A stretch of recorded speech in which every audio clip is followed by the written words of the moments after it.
The other matter that seems to be percolating today, beginning with John Roberts' question, regarding General Michael Flynn, the former national security advisor, and who knew what and when regarding his being a lobbyist for President Erdogan of Turkey. Yeah, it was interesting to watch Sean Spicer. He was trying to deflect this into a question of what the lawyer should have told him and that he was giving him the best legal advice and it was up to Flynn's lawyer. That precisely misses the point, and I suspect Sean knew that it missed the point, but he just didn't want to answer, because the real point is that let's assume that they didn't know that Michael Flynn was working as a foreign agent for Turkey at the time that he was, in effect, the top security advisor to the president during the campaign. Let's assume they didn't know it until the transition. Wouldn't you think, I mean, to me it seems inconceivable. I know that Sean said it. It seems inconceivable that it wouldn't percolate up the transition chain and somebody would have said, Donald Trump, the new president-elect, hey, did you know that Mike Flynn was working as a foreign agent?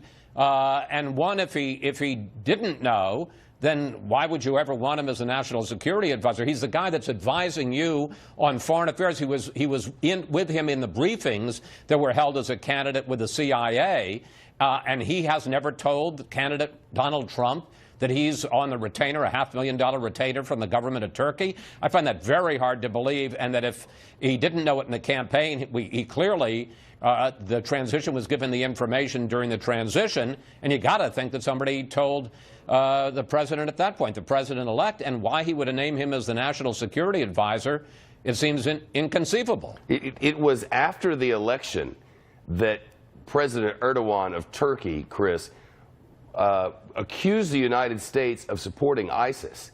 And it was during that same period that General Flynn wrote an op-ed in support and praise of President Erdogan. Certainly, I don't know if there's anything illegal here. I defer to you on that. But something is missing, at least in the vetting process or the communication process, wouldn't you say? Well, certainly in the communications process. I mean, again, let's point out, he was the top foreign affairs, national security advisor to candidate Donald Trump. I don't care. I mean, yes, you're pointing out reasons why representing Erdogan and the government of Turkey would be especially troubling. But let's say he was representing England, a staunch ally of us. When you're getting advice from your top security advisor, when he's going in with you to top secret briefings by the CIA when you're a candidate for president, and he's representing another country and getting a $500,000 retainer or more than that, how is it conceivable that he wouldn't have told you? And if he hadn't told you, how is it conceivable that you wouldn't fire him on the spot as soon as you found out? There's more intrigue here in that the Russian government is very much aligned now with the Turkish government. They have very nice things to say about each other. And it was Michael Flynn who had conversations with the Russians that was the stated reason at the time for what was then called the asking of his resignation. And with all of these different concerns within this White House, the people who are now, or were at least, close to the president, questions about Russia continue to come up.